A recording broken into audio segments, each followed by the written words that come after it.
Hello guys, welcome back to my YouTube channel. Today I want to talk about something that is the golden rule when it comes to getting shit done in your business. And it's very simple. Who does what by when? So anytime when there is something that needs to be done, we really need to ask yourselves, are we clear on who needs to do what and by when? Why I want to talk about this topic is because very often when we are working with our clients, they have a very hard time delegating stuff. They face many challenges. We often hear things like, I delegate, but then things don't happen in the way they should be, or the quality is not good.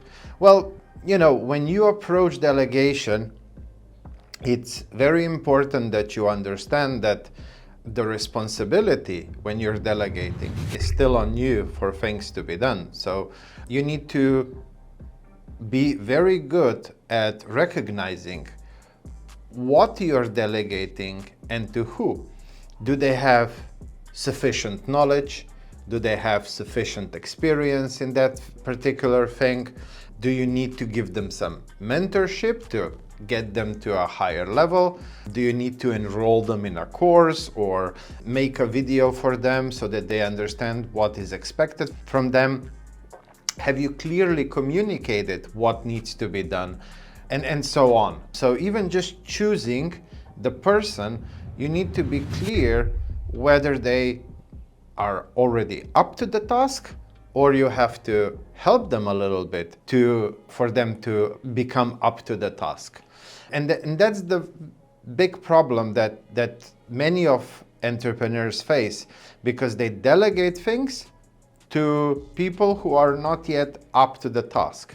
And then they do it 1 or 2 times, they don't see the result. Very often we will hear them then blame, oh, I don't have good enough people around me. But then when you ask them, have you invested in your people, whether that's your time or whether that's some money for, courses, coaches, whatever is needed, and they say no. So they just expect people to be up to the task without giving them proper tools to actually accomplish the task. And then the second thing that we see is that very often there's no clear who. It's like, oh, sales team or marketing team or this group of people or that group of people. That never leads to good results. People can deflect responsibility if you do it in that way. Oh, I was waiting for my colleague to do it. Oh, I thought my other colleague will do it. But when it's very clear who, then exactly who you're looking at when you are asking about that task. The person who is the who doesn't have to do everything, but they are the owner of that particular something that needs to be done.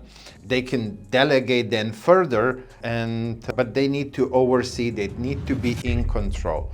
And also when we are delegating, especially when we are delegating something to somebody who is, let's call that junior, at junior level, for that particular task. Then you need to approach it a little bit differently, whether you're delegating that to somebody junior or somebody senior for that particular task, you would approach it differently. So if I'm delegating something to a senior person, I know that they have accountability for themselves, that they have strong sense of responsibility, that they are up to the task, so I can just delegate it.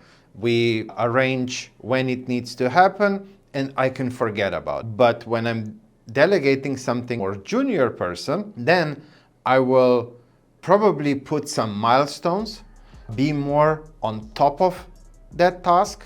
Maybe it's daily or weekly updates, so that I can course correct if I see that they are not going in the right direction, offer them more support, more mentorship throughout that completion of the task.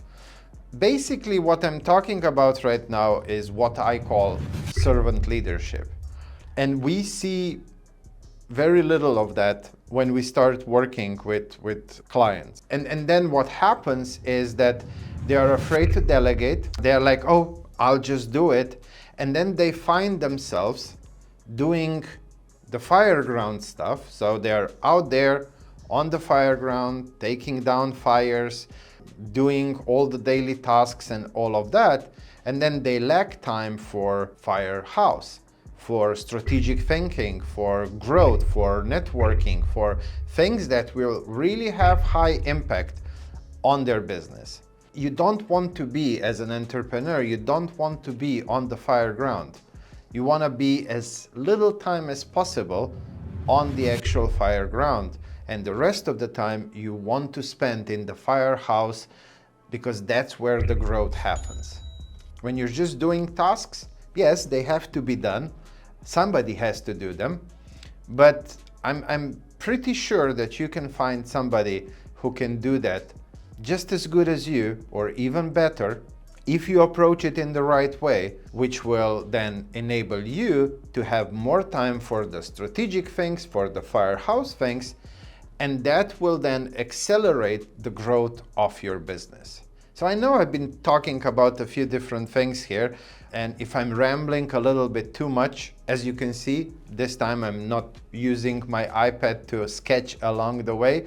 Just let me know in the comments if you want me to dive deeper into any of these topics, because each of these things can be a topic on its own. So as we restarted this channel recently, I guess I'm still exploring what topics would be most beneficial to our audience, what are some topics that you guys are most. So any kind of feedback in the comments would be greatly appreciated. That way we can, well, I can create content that will be more valuable to you guys, and that's really what I want to do. I want to give you as valuable advice or guidance as possible through this YouTube channel. I guess that's it for this topic, and I'll see you next time.